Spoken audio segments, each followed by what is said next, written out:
Tidak, itu bom atom diledakkan di Hiroshima dan Nagasaki. Tapi ada peristiwa sebelum itu sehingga membuat, ini kan Amerika yang menjatuhkan, sekutu ya bahasanya, yang menjatuhkan bom atom ke Hiroshima dan Nagasaki. Ini balas dendam Amerika terhadap gerakan Jepang yang menghancurkan salah satu fasilitas penting Amerika saat itu. Kalau pernah dengar tragedi Pearl Harbor, itu adalah pangkalan laut Amerika Serikat di kawasan Hawaii kalau saya tidak salah. Itu kawasan Hawaii itu adalah pulau di Amerika, pulau milik Amerika Serikat yang dia posisinya berubah demokrasi. Karena ini perubahan pengalihan kekuasaan terjadi di sini. Ada yang mau ditanya sampai sini?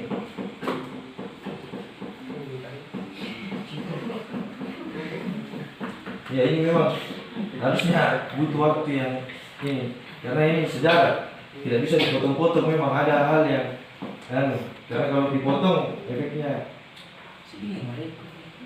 Bukannya waktu aksi demonstrasi tahun 98 itu dia hanya berdasarkan satu tapi tidak masuk merubah sistem. Jadi di tahun 98 itu kan kita dari Orde Lama ke reformasi. Ya. Nah, jadi reformasi itu kan perubahan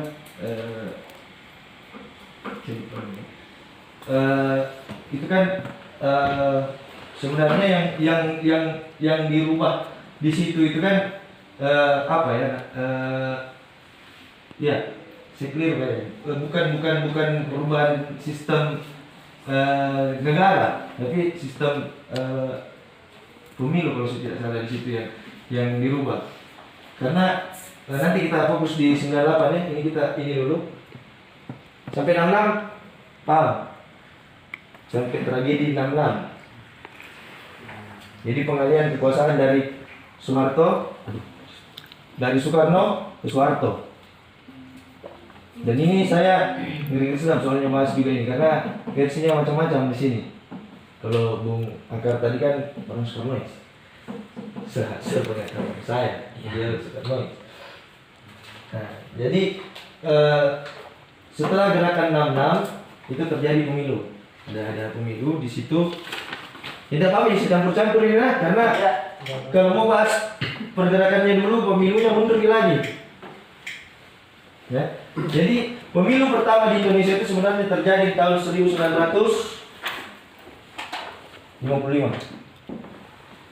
Di sini kita memilih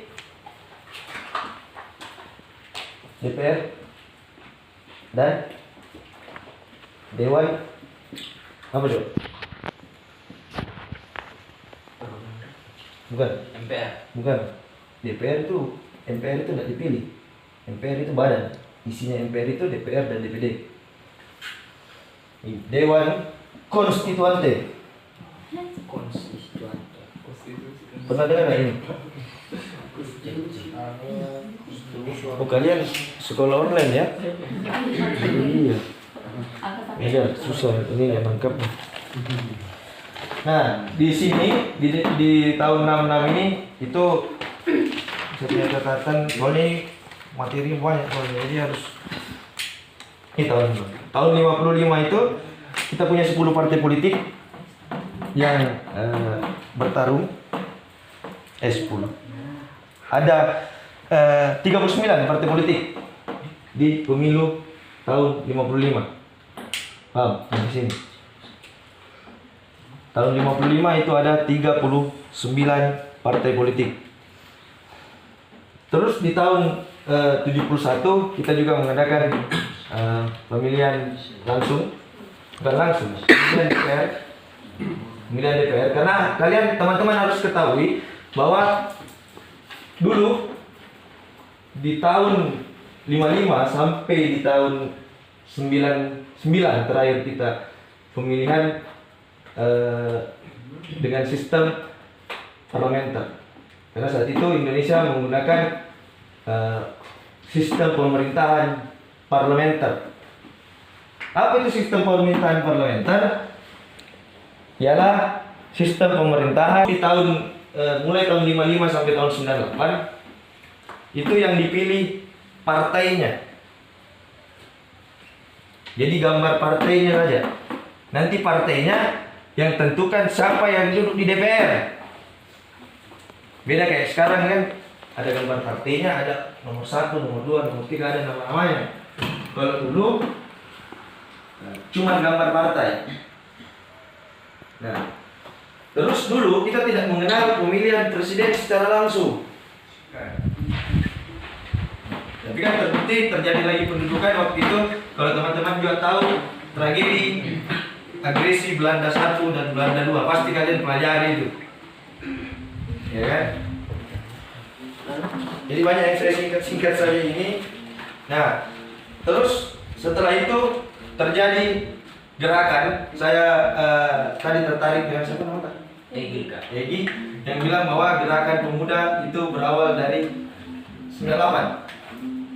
Sebenarnya gerakan pemuda itu atau mahasiswa itu terjadi awalnya paling utama untuk pergerakan demonstrasi yang akan merubah demokrasi di Indonesia. Itu terjadi di tahun 1966. Di sini muncul, kalau saya tidak salah, Tritura, 3 tuntutan rakyat. Jadi Tritura itu 3 tuntutan rakyat. Salah satunya waktu itu ada saya catat di sini, mungkin teman-teman juga waktu itu goals yang mereka minta di tragedi 66 ini, efek dari tragedi 66 ini atau awal cetusnya gerakan 66 ini, karena itu tadi kasus lubang buaya itu. Karena waktu itu Presiden Soekarno dianggap bukan pengkhianat sih bahasanya, ini versi soalnya agak sensitif soalnya kita bahas PKI, karena bagi saya secara pribadi film G30 PKI itu kita belum tahu kebenarannya seperti apa. Karena satu pesan saya yang kalian harus tahu bahwa sejarah itu dibuat oleh pemenang. Ya, sejarah dibuat oleh pemenang. Jadi film G30 PKI itu bagi saya kita belum bisa pastikan bagaimana seperti faktanya. Karena hasil dari 66 ini ialah muncullah, ini terjadi di zaman Orde Lama. Siapa presiden di Orde Lama? Itu kan Orde Baru. Di sini presidennya Soekarno. Di sini presidennya Soekarno, dan disinilah yang mendasari kudeta sebenarnya. Bahasanya seperti di kudeta.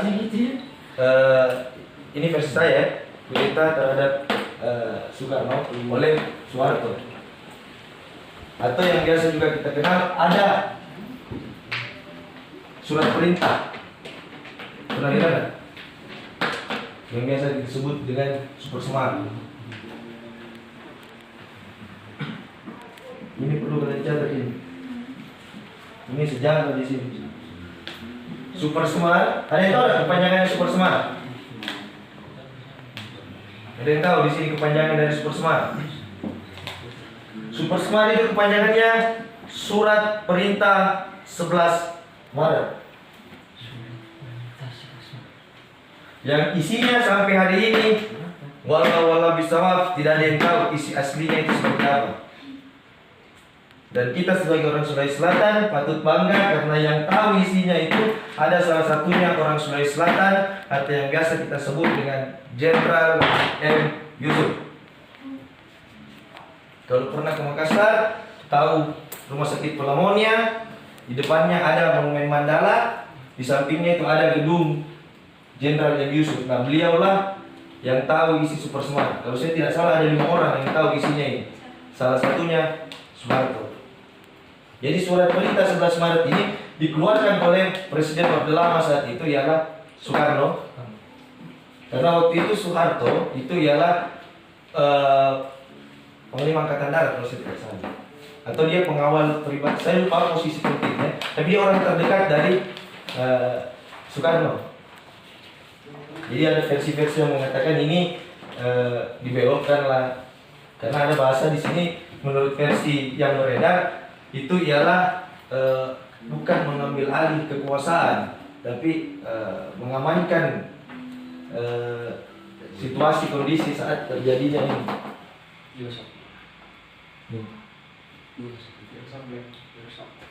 Sampai ini siapa? Kelompok 212. Kelompok 212 ini yang digerakkan oleh siapa yang tidak kenal? HRS. Oh, Habib. Habib Rizik Syihab. Dan ini diduga gerakan ini saya minta maaf ya kalau saya menyebut nama di sini dari situ, mohon maaf. Gerakan ini juga diduga otak dari gerakan ini itu diduga mantan presiden sebelum Jokowi itu SBY.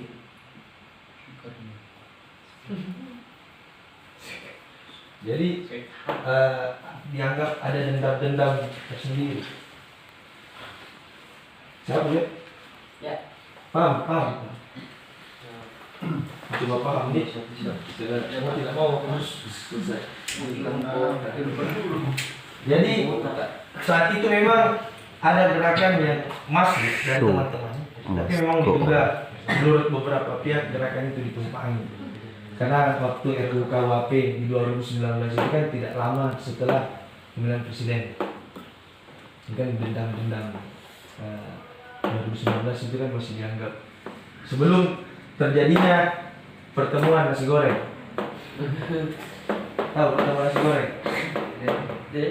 Tahu? Saat itu pertemuan nasi goreng itu bahasanya orang media, karena saat itu siapa coba yang bertemu di pertemuan nasi goreng itu?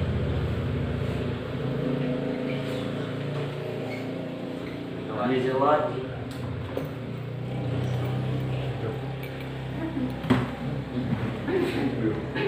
Megawati dan Prabowo.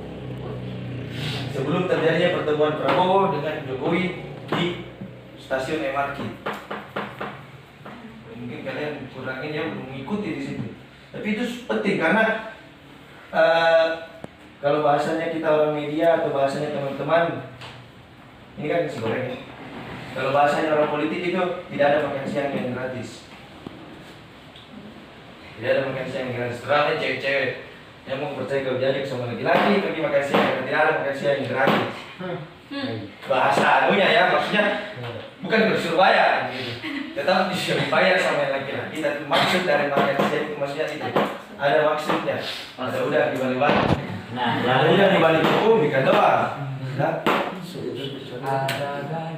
jadi setelah pertemuan itu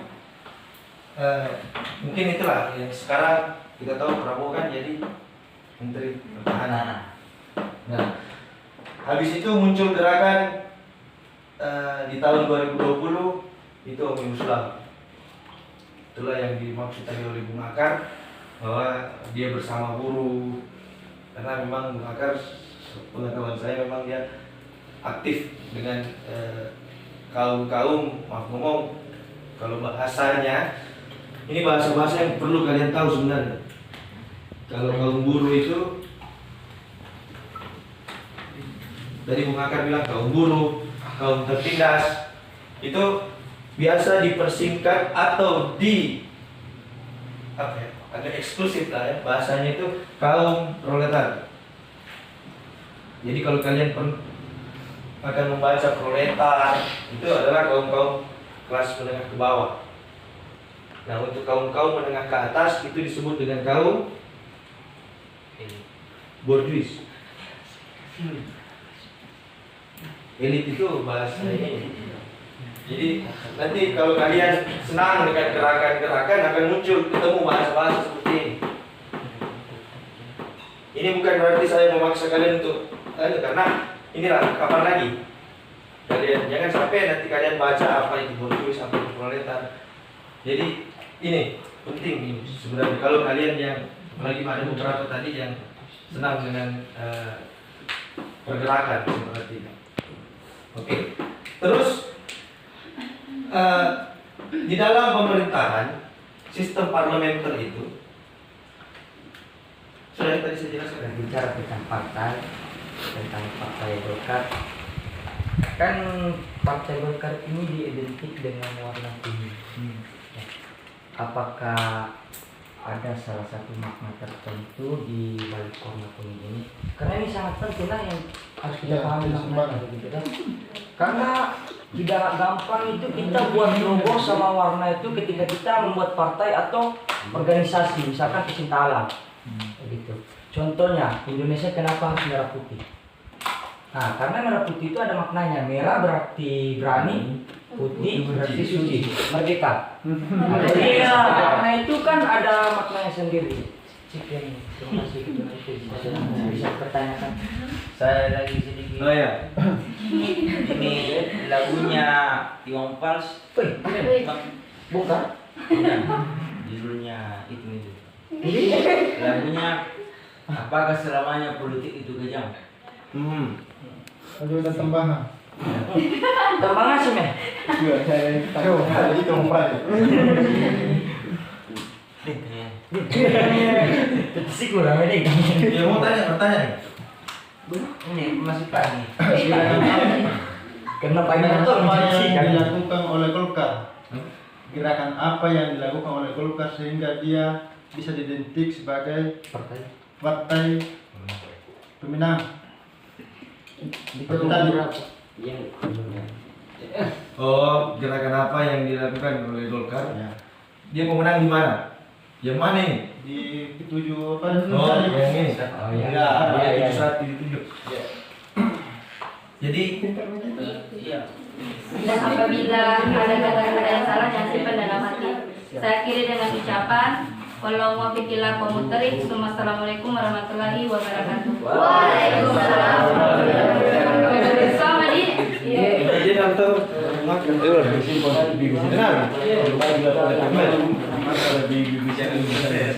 oh iya lah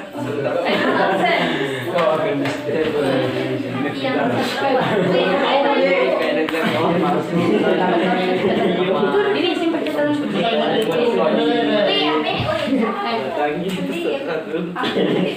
Itu tadi buku dan Melaka tadi untuk karang taruna atau audio. Semoga bermanfaat. Sudah dibaca sebelumnya?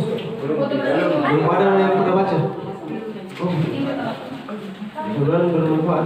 Karena kenapa saya yakin kasih itu buku dari pembicaraan yang tadi. Wah, pantas minum. Pantas sekali dibahas ini.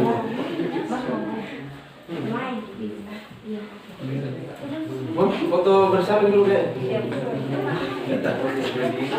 Bagaimana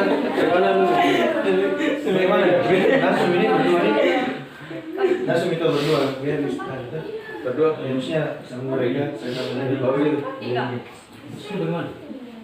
ada di tripod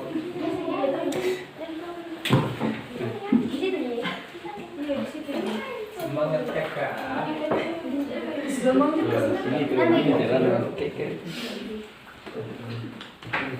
Jadi bagaimana harus aja baru ngangkat ya di buku gitu.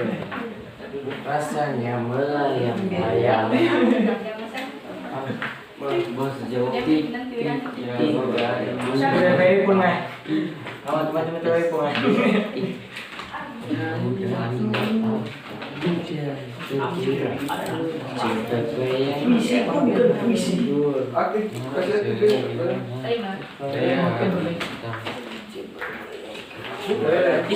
berita soal kabar buruk yang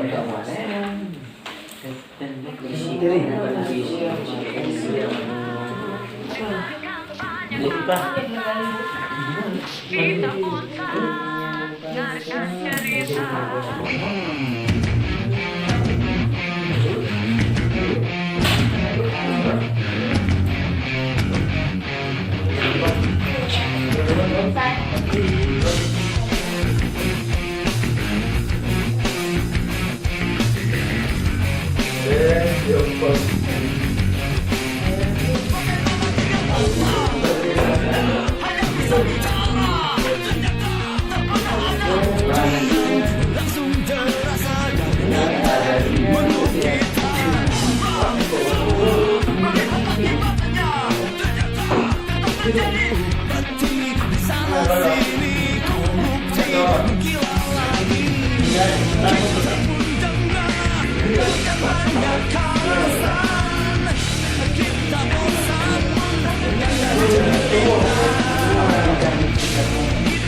Tidak mau saya ketinggalan.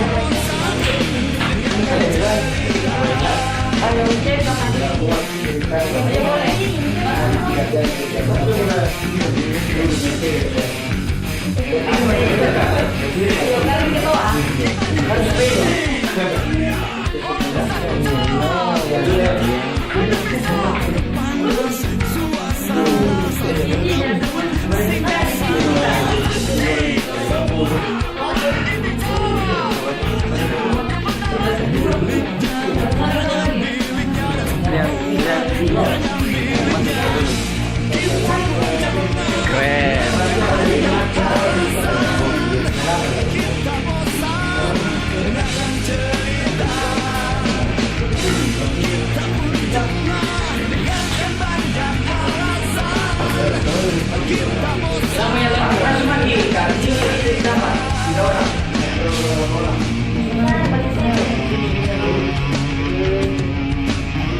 Terima kasih.